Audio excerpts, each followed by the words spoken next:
Welcome to Toffee TV. It is my player ratings for Everton's win over Southampton. Southampton 1, Everton 2. A much needed victory down at St Mary's for Everton. Deserved win as well, although we did make it difficult for ourselves. I think they had they didn't have a shot on. I don't even know if they had a shot before they actually scored.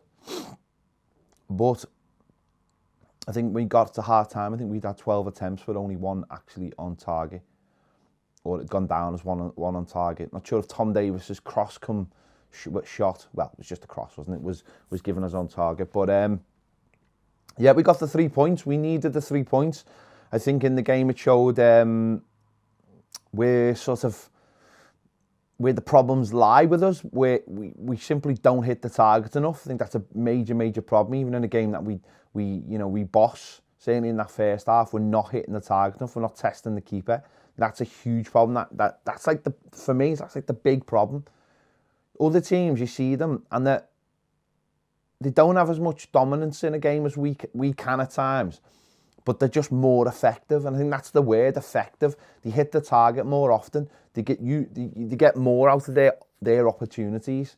And this team, certainly at the moment in the table, far higher than we are, that utilise a lot little than what we've got. And I think that's our major problem going forward. But you know what, we got the 3 points, superb second goal as well. So yeah, let's have a chat about it. Jordan Pickford, I've given him a 7.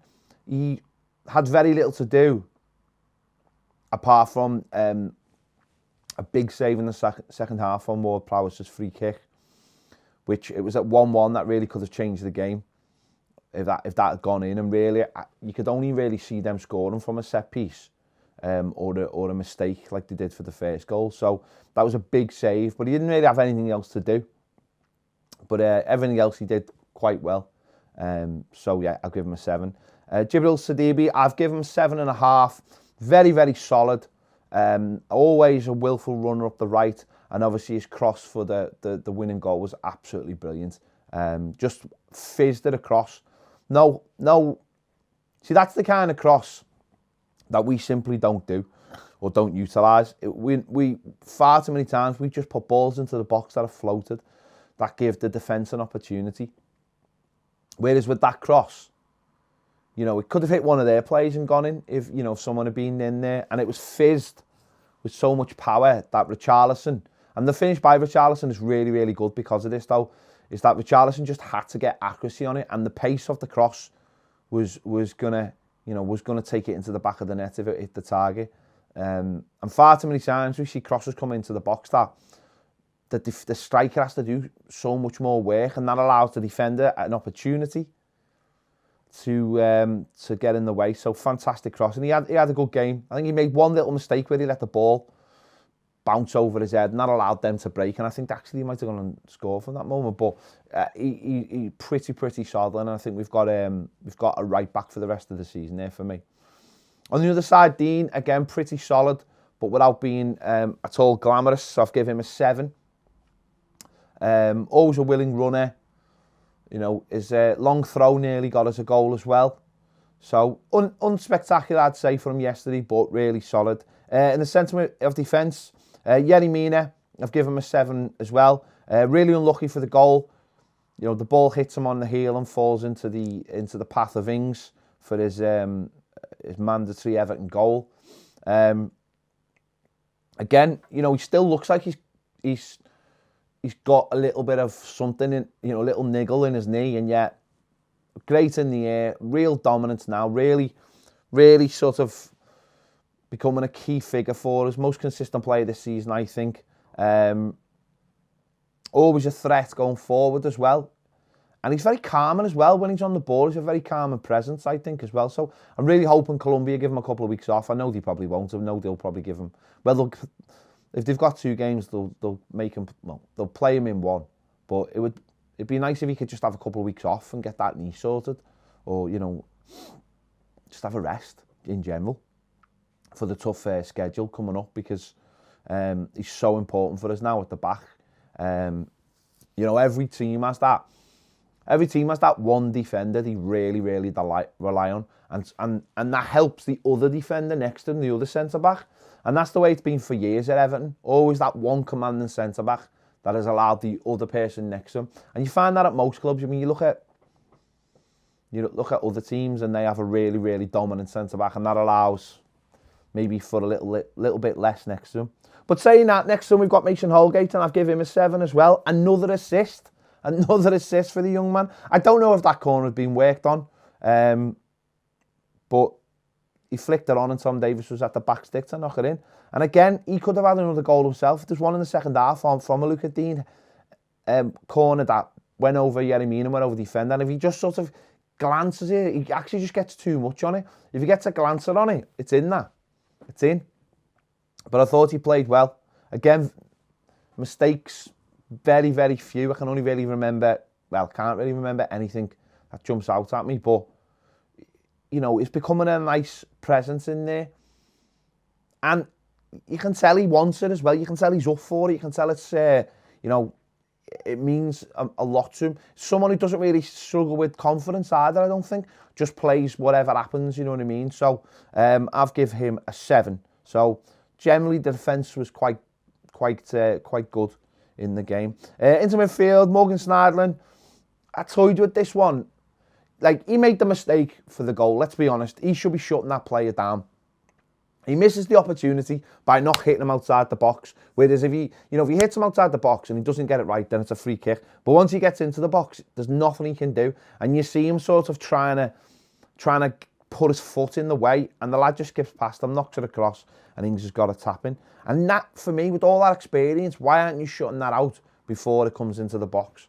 But in general, he was all right. He done his job in general. He's a defensive midfielder, and I thought he did that job all right. He's unspectacular. He just does his job.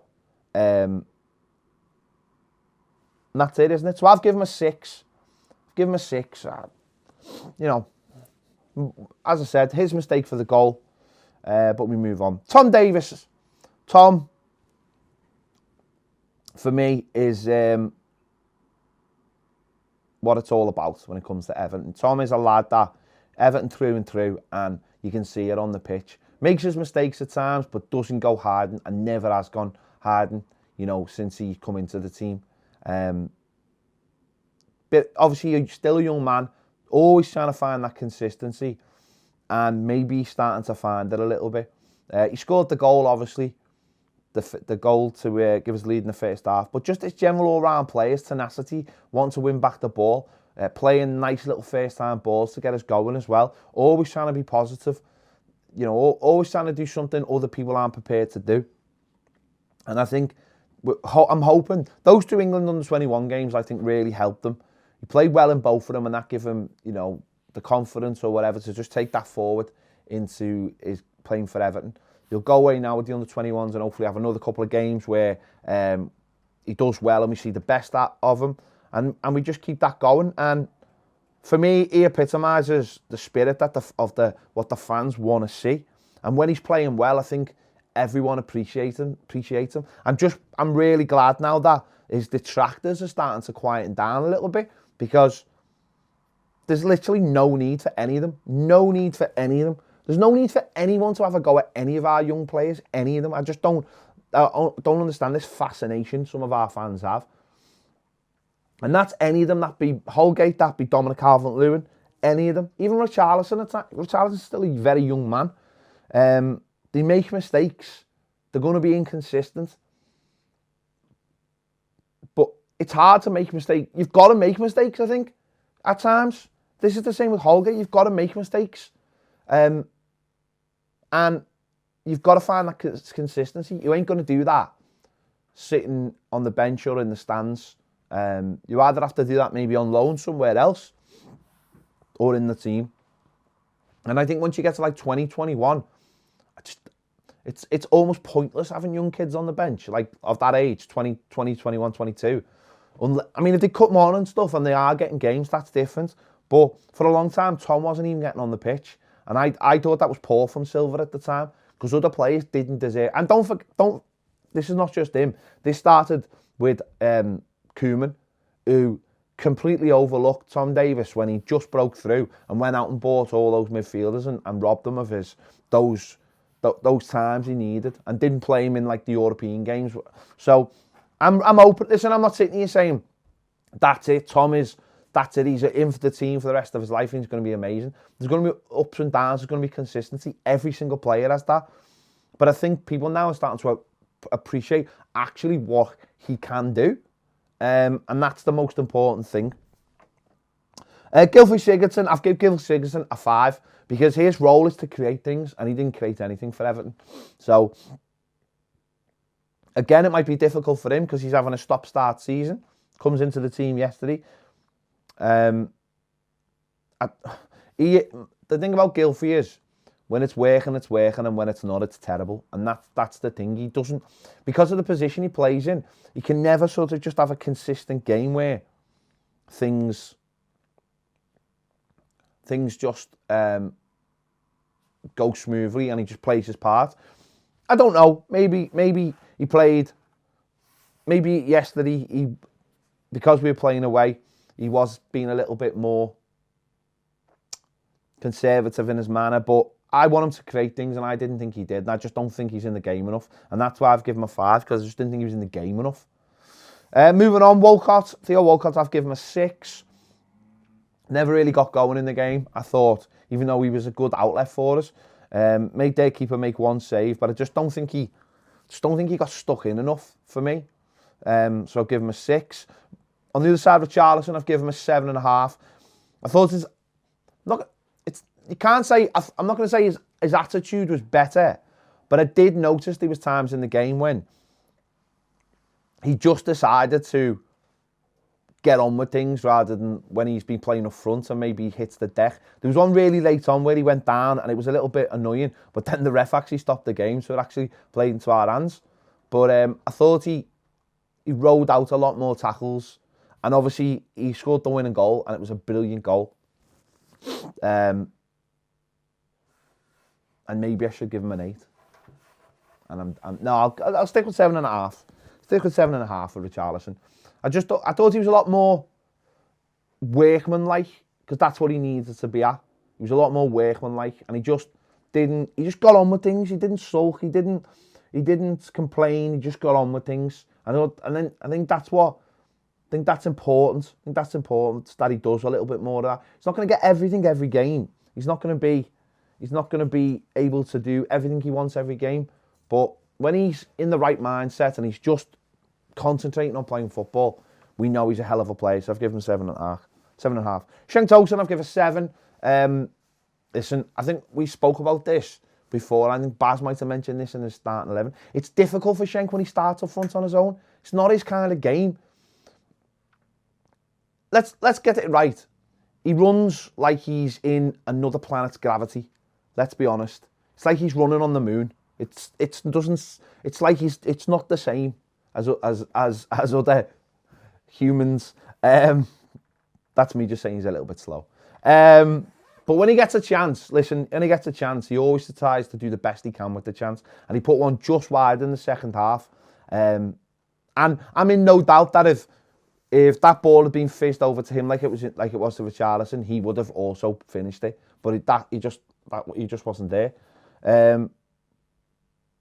But listen, the thing you can say about Cenk Tosun is he's clear that he wants to be part of this Everton team. He wants to be part of this Everton squad. And I've seen that from him yesterday as well. So I've given him a 7. The subs, Iwobi, I've given him a 7 because I thought he made a massive difference when he came on. He just picked us up, started getting us going, and he had one just knocked wide and he had one deflected onto the post. And he moved the ball onto Sidibe as well. And he just, for me, when he's in midfield, he gets us going a lot quicker than what Sigurdsson does, and then that's the difference, so I've given him a 7. Dominic Calvert-Lewin, I've given him a 6. Again, held onto the ball really well when he came on, actually, towards the end when we needed him to, when we weren't really under pressure, and then we made the weird sub, didn't we, by bringing Keane on. I haven't given him a score, because I don't even know if he touched the ball or he went near the ball, which is for the best, I think. But I thought Dominic Calvert-Lewin did well. He held the ball up and done his job to get us the 3 points. So there you go. They are my player ratings. Let me know what your thoughts are in the comments. I'm still a bit of cold and a bit of throat from yesterday from the match. So let me know your thoughts in the comments. Thanks for watching. I'll see you later.